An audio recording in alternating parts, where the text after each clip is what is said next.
தமிழ் மக்கள் அனைவருக்கும் வணக்கம். வாழ்க வளமுடன். நான் உங்கள் தரணிதாசன், பாரம்பரிய முறை ஜோதிடர் மற்றும் வாஸ்து ஆலோசகர். நம்ம சேனலை முதல் முறையாக பார்க்குறீங்க, சப்ஸ்கிரைப் பண்ணுங்க. பெல் பட்டன்ல ஆல் ஆப்ஷன் ப்ரெஸ் பண்ணுங்க.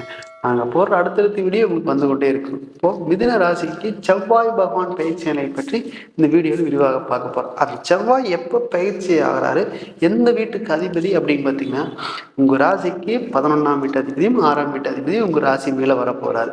அப்போது வரக்கூடிய எந்த காலம் வராரு அப்படின்னு கேட்டிங்கன்னா, 26/8/2024 முதல் 20/10/2024 வரை மொத்தம் 54 நாட்களுக்கு 11ஆம் வீட்டு அதிபதியும் 6ஆம் வீட்டு அதிபதியும் உங்கள் ராசி மேலே பயணிக்கிறார். அப்போ இந்த காலகட்டத்தில் என்னென்ன மாதிரி பலன் நீங்கள் அனுபவிக்க போறீங்கன்னு பற்றி இந்த வீடியோவில் விரிவாக பார்க்க போகிறோம்.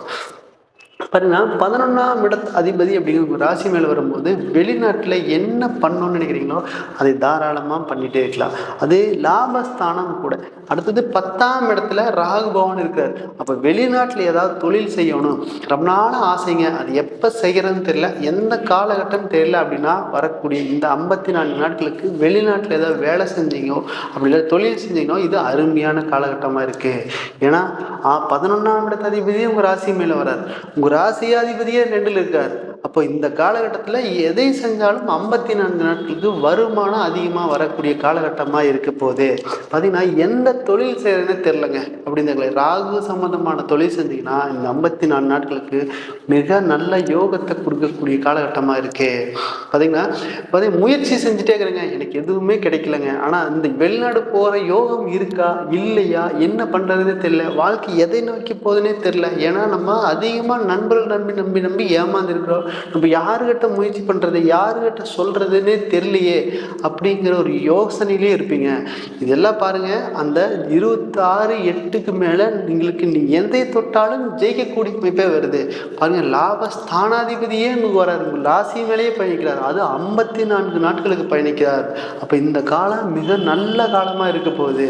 பாருங்கள், 6ஆம் இடத்து அதிபதியும் கூட தான் இருந்தாலும் கடன் வாங்கி செஞ்சீங்கன்னா மிக சிறந்த யோகத்தை கொடுக்கக்கூடிய காலகட்டமாக இருக்குது. பார்த்தீங்கன்னா, தொழிலில் தகுதிக்கு மீறின கடன் வாங்க வேண்டிய சூழ்நிலை கடந்த காலகட்டத்தில் சந்திச்சிருப்பீங்க. ஏன்னா தொழிலில் உங்களுக்கு எந்த லாபமே இல்லையே, லாபம் எப்போத்தான் வருமோ, ஏன்னா 11ஆம் இடத்து அதிபதி பண்ணலை, அதுக்கப்புறம் வந்து பார்த்தீங்கன்னா 8ஆம் இடத்து அதிபதியும் பண்ணலை, என்ன பண்ணுறதுனே தெரியலையே, எனக்கு லாபமே இல்லையே, எப்போத்தான் வருமே அப்படிங்கிற ஒரு எண்ணத்தை கொடுத்து கொண்டே இருக்கும். பார்த்தீங்கன்னா, கடந்த காலகட்டங்களில் நம்ம சொத்து வச்சு நம்ம இடத்த வச்சு தொழிலுக்காக காசு போட்டிருப்பீங்க, ஒரு இடத்த விற்றுங்க கூட தொழிலுக்கு காசுப்பட்டிருப்பீங்க. அந்த காலகட்டத்தில் லாபமே இல்லை, எத்தனை தான் நம்ம தொழிலுக்கு போகிறது, இந்த தொழிலில் நம்ம ஸ்டாண்ட் பண்ணி நிற்க முடியாதா அப்படிங்கிற ஒரு யோசனையிலேயே இருந்திருப்பீங்க.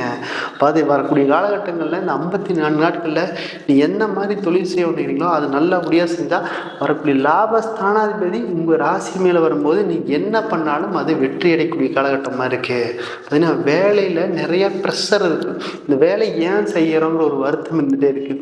ஏன்னா மேலதிகாரி டார்ச்சர், பெண்களாக இருந்தால் ஆண்களாக இருந்தால் பெண்கள் அதிகமாக டார்ச்சர் அதிகமாக இருந்து வேலையை விட்டு வெளியே போயிடலாமா, வேறு ஏதாவது மாடு தான் வாங்கி வச்சுக்கலாமா, இல்லை வேறு வேலைக்கு ஏதாவது போயிடலாமா, இந்த தொழிலை செய்யணுமா அப்படிங்கிற நிறைய பேர் யோசனை பண்ணி மன உளைச்சலுக்கு அதிகமாக ஆளாயிருப்பாங்க.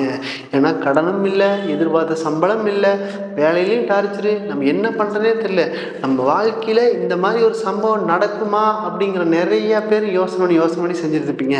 அது கம்பல்சரி நீங்கள் தொழிலில் மறுபடியும் ரீஎன்ட்ரி ஆக போகிறீங்க, வேலையில் ரீஎன்ட்ரி ஆக போகிறீங்க. அது எல்லாமே உங்களுக்கு நேர்மேல் பலத்தை கொடுக்கக்கூடிய அமைப்பாக வரக்கூடிய ராசி மேலேயே உங்களுக்கு செவ்வாய் பகவான் வரும்போது இது நடக்க போகுது அப்படி தான் சொல்லலாம். இப்போ கம்பல்சரி வந்து பார்த்திங்கன்னா, அந்த 54 நாட்களுக்கு நீங்கள் வெளிநாட்டில் வேலை முயற்சி பண்ணாலும் சரி, உள்ளூரில் முயற்சி பண்ணாலும் சரி, அது நல்ல யோகத்தை கொடுக்கும். இது வரைக்கும் எனக்கு ப்ரமோஷனே இல்லைங்க, 5 வருஷமாக ஒர்க் பண்ணுறேங்க, ஏன்னா அந்த மாதிரி மேல் அதிகாரி டார்ச்சர்னாலேயே வந்து பார்த்திங்கன்னா அவங்க கூட சரியாக அசைஞ்சே போக மாட்டேங்க. ஏன்னா நண்பர்கள்கிட்ட போய் அவரை பற்றி ஏதாவது சும்மா சொல்லியிருந்தாங்க கூட உங்களை தப்பாக கிரியேட் பண்ணி அவர்கிட்ட உங்கள் பேர் அவமானப்படுற மாதிரி சூழ்நிலை வந்திருப்பாங்க. முக்கியமான நேரத்துலையும் கூட உங்கள் நண்பர்கள் உங்களுக்கு உதவியாக இருந்திருக்க மாட்டாங்க. இதெல்லாமே அந்த காலகட்டத்தில் செஞ்சுருப்பீங்க. அப்போது வரக்கூடிய காலகட்டத்தில் இந்த செவ்வாய் 11ஆம் இடத்து அதிபதியே உங்களுக்கு ராசி மேலே வரும்போது 100% உங்களுக்கு பட்டம் பதவி ப்ரமோஷன் கிடைக்கிறதுக்கான சந்தர்ப்பம் இருக்குது.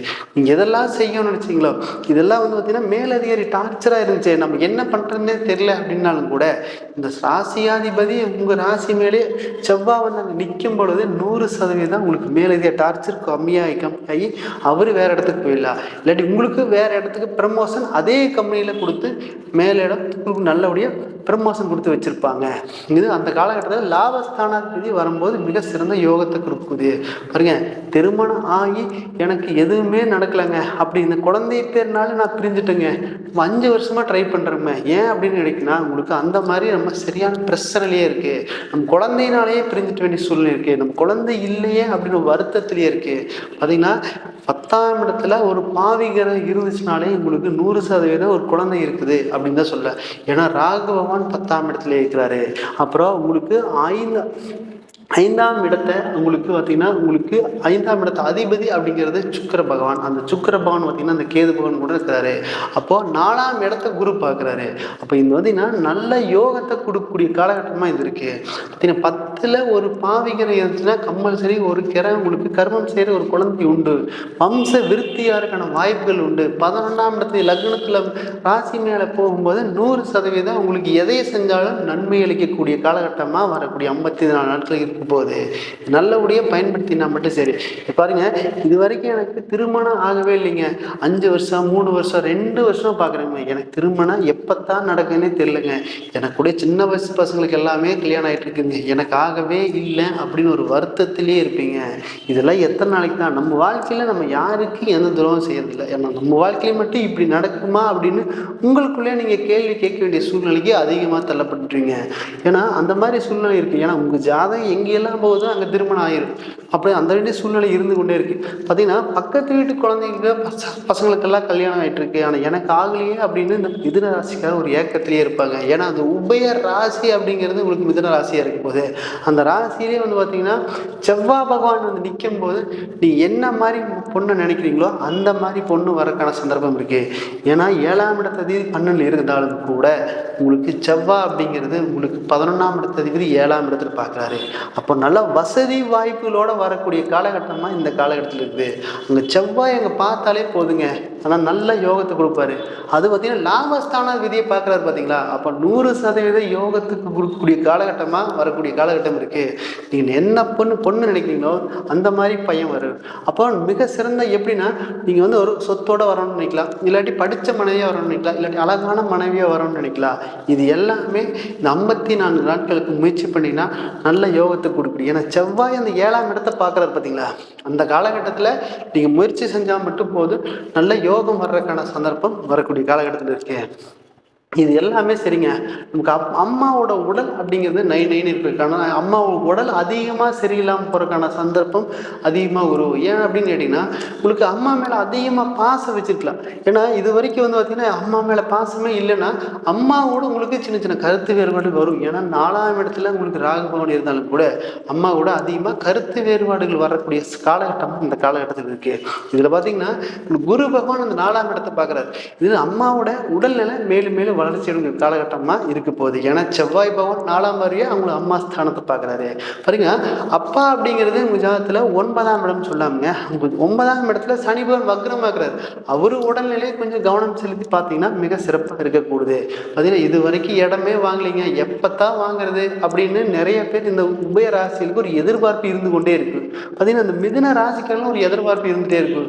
அந்த காலகட்டத்தில் பாருங்க, அந்த செவ்வாய் அப்படிங்கிறது பூமிகாரகன் அப்படிங்கிறது ஒரு ராசி மேலே வரும்போது 100% இட சம்பந்தமான விஷயம் உங்களுக்கு நல்ல முன்னேற்றத்தை கொடுக்கக்கூடிய காலகட்டமாக இருக்க போகுது. இது நல்லபடியாக பயன்படுத்தினா மட்டும் போது மிக சிறந்த யோகத்தை கொடுக்கக்கூடிய 54 நாட்கள் இருக்க போகுது.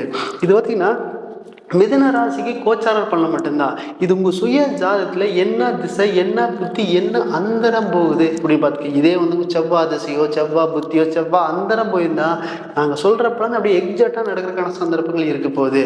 இது நீங்கள் ஜாதகம் பார்க்க விருப்பம் இருந்தால் நீங்கள் கீழே கொடுக்கப்பட்டுள்ளதை தொடர்பு கொள்ளலாம். நான் உங்களிடத்து விடைபெறுவது தரணிதாசன், பாரம்பரிய முறை ஜோதிடர் மற்றும் வாஸ்து ஆலோசகர். நன்றி, வணக்கம்.